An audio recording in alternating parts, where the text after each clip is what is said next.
start writing. Not kind of a thought to work on your writing. So in the months of January and February and March of 99, I started writing again. I put it off since 96. And I worked on Emerald Towers. It was 2000, January, February, March, not 99. On a really good victim impact statement, read Emerald Towers. Because that person in that story is me. That really sums up the emotions. The only thing about the story that isn't true is that I was not diagnosed positive with breast cancer. But everything else about that story is true about the emotions and what I went through as a result of the Jesuits. Emerald Towers is on my last web page towards the bottom. Just go to the Vladimir Putin's Secret Wife and you'll find it there.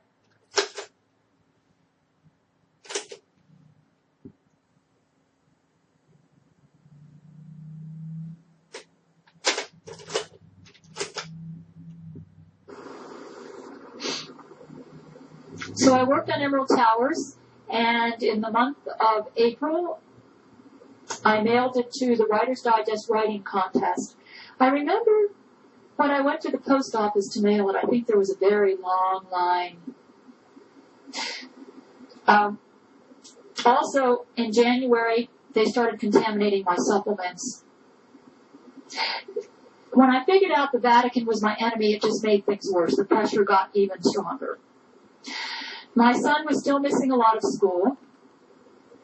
After a lot of harassment and mess with that Harbor Point Middle School, and after threatening to call Cairo News and expose this conspiracy against my son on television, and then making personal visits to the courthouse and complaining to the principal, and basically making a big stink, I prevented my son from having to appear before a judge by the skin of my teeth.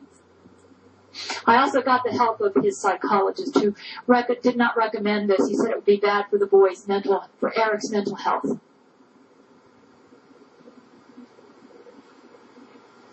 That was very stressful for me.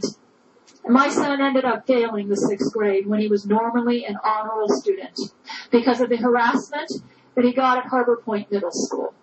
And he was sick all the time. Part of it was stress-induced. Part of it was germ warfare launched against him and myself. We were catching all sorts of things. And then they decided to put germs in my car vents.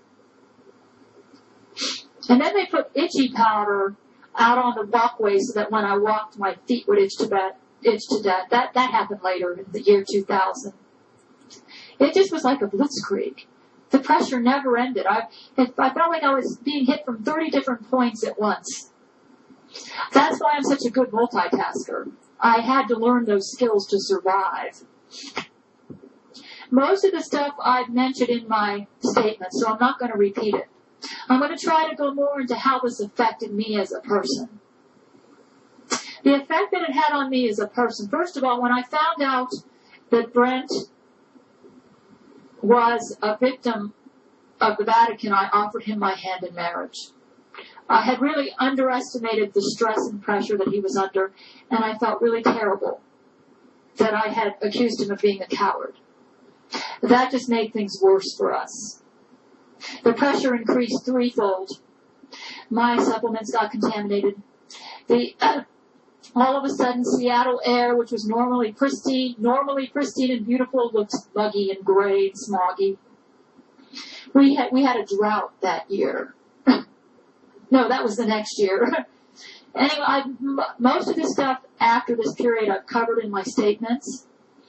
All I can say is I was so hectic that from the time I woke up in the morning till the time I went to bed at night, I was just frantically busy.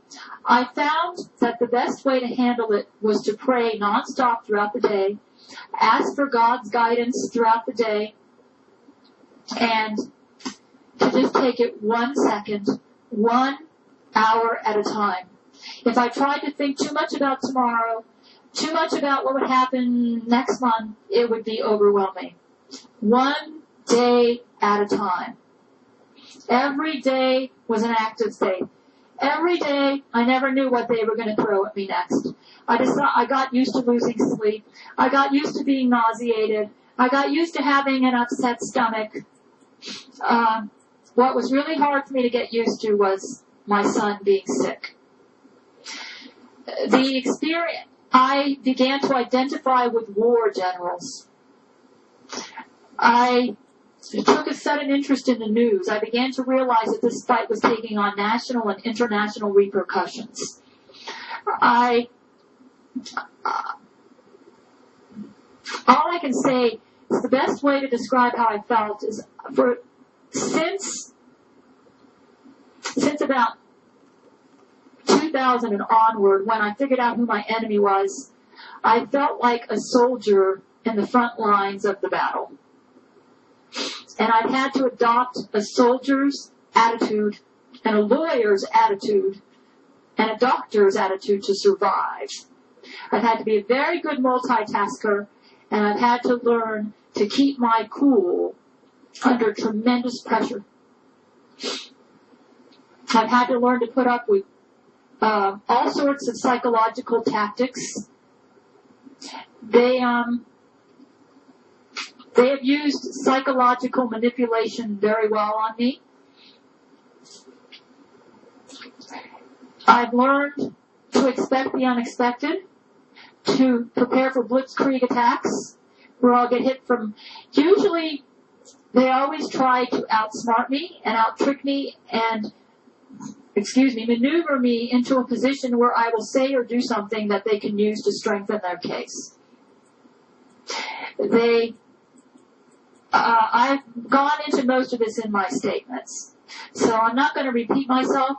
I'm just going to say that I've always been a strong person, but as a result of my experiences with the Jesuits, I've almost developed the mentality of a general.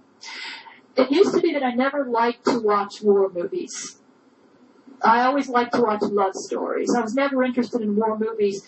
But as a result of my experiences for the past several years, some of my favorite movies now are Patton and the great war heroes of the past, the generals. You know why that is? Because I feel like I've been in a war.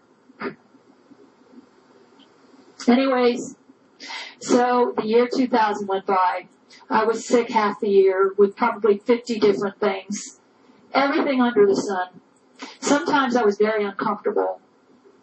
When I got the biopsy done, they tricked me into taking a supplement so that I had excessive bleeding during the biopsy. I was anemic for about 2 to 3 weeks after the biopsy, in spite of taking liver extracts. The first week I was so anemic I couldn't even get out. I would say for the first week I couldn't get out of bed hardly. I had a splitting headache, very anemic.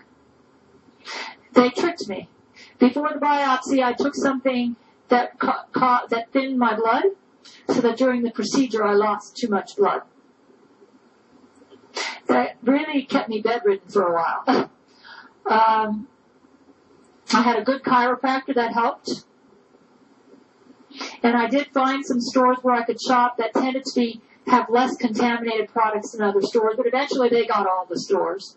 Some of them more than others. I learned to figure out which stores I could trust and which ones I couldn't, which routes I could travel on where I'd get less harassment, and which routes where I might be in trouble. I learned which doctors I could trust, which doctors I couldn't trust. I got really good at sizing up people. I had to. I learned which lawyers I could trust and which ones I couldn't trust.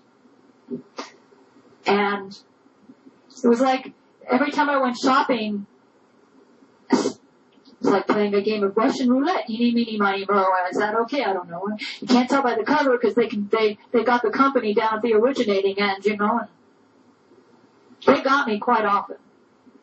I ended up getting sick from contamination. One time I bought some carrots at the base. They put something really nasty in those carrots. When I ate them, I felt so